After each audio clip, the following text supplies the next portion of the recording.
Bienvenidos to Pica Poco Kitchen. Today we're making churros.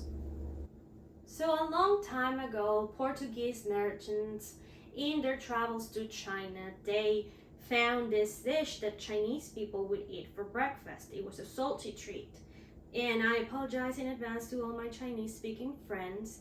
It's called yao tiao.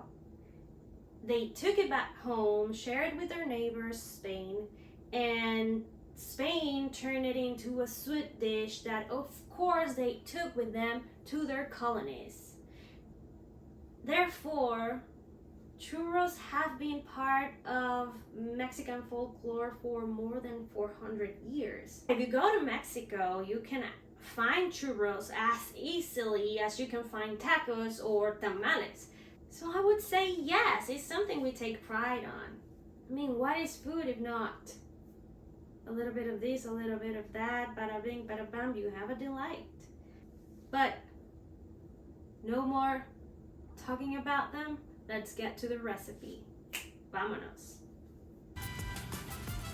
So I have 2 cups of water boiling with a couple sticks of cinnamon. Once it's nice and bubbly, we're gonna add our sugar and salt so they dissolve.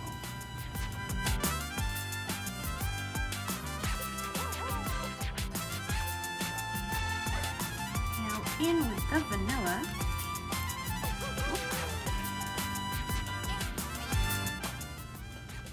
And here's where you could be more creative if you want to. You could add star anise, you could add some orange or lemon peel, you could add almond extract or other extract that you prefer. Now that it's nice and hot, we add 2 sticks of butter. Now that everything is nicely dissolved and melted, we're adding equal parts flour. It's been sifted. So right if it goes all at once, but as soon as you do, let's make sure it all gets ducked in. And of course, this is the moment when you realize you should have used a bigger pot.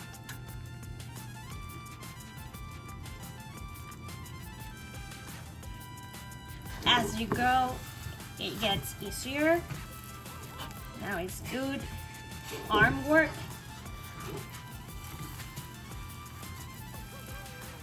And I've transferred my dough now to my mixer because I'm not willing to do the next part by hand. I'll be adding 1 egg at a time. Once the 1 egg is fully integrated, you add the next one, and there's gonna be 4 of them.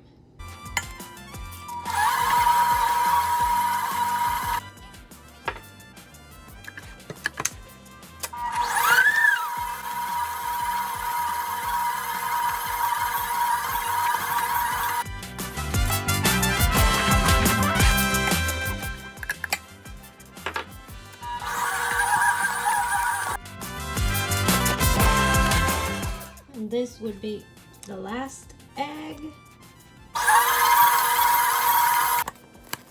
Alright, so now it's time to set your stations. My oil is getting hot over there.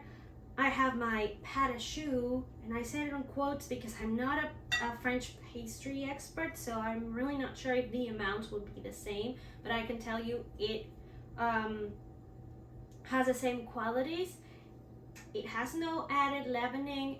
The puffiness will come from the water content. Of course, I left my spoon out in case somebody walked by, they think I did it by hand. I have my sleeve in a little cup so I can scoop the dough, then dough it, and then come back. I have a little tray with sugar and cinnamon mixture. Traditionally, they're coated only with sugar, but I love cinnamon. I have a plate with some paper towels, so after they come from the oil, you let them rest just for a few seconds before putting in the coating. And of course, my beautiful handmade serving plate. My mother-in-law made it. I go little by little. I wouldn't recommend you to getting a giant piping bag because it's gonna be it's heavy. It's a heavy dough, so it'll get complicated to, squish it and then manage it. So I recommend this, but you do as you prefer. So let's start.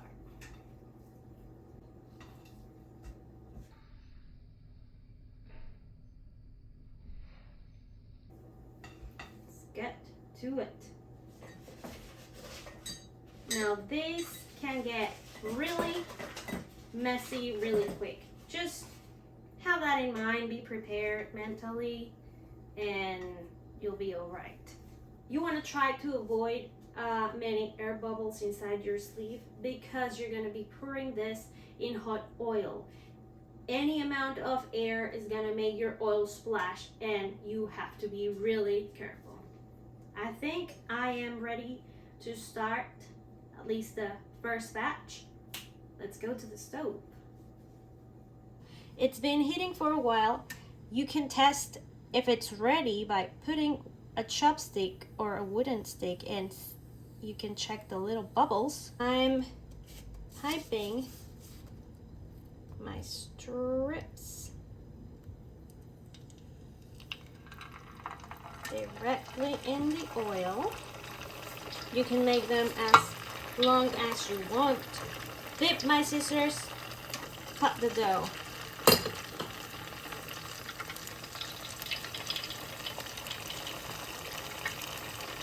You don't want to overcrowd your pan.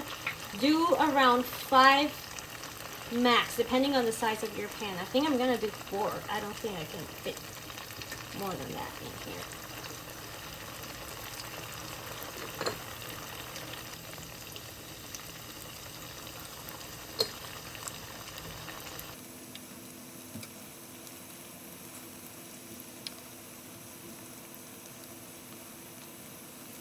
Don't wait until they are super fried brown, because they're so hot that they're gonna continue cooking. So if you let them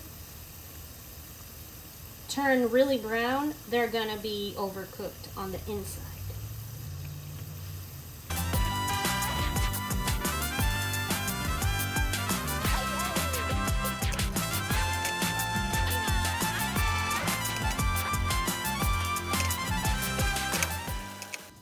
Your churros are still warm, so you can coat them.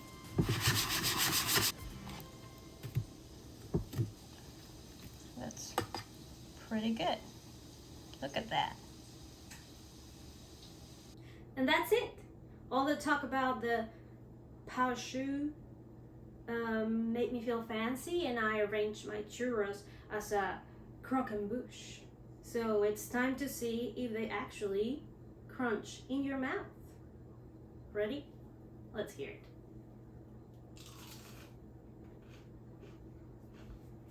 Mm. Mm. Mm.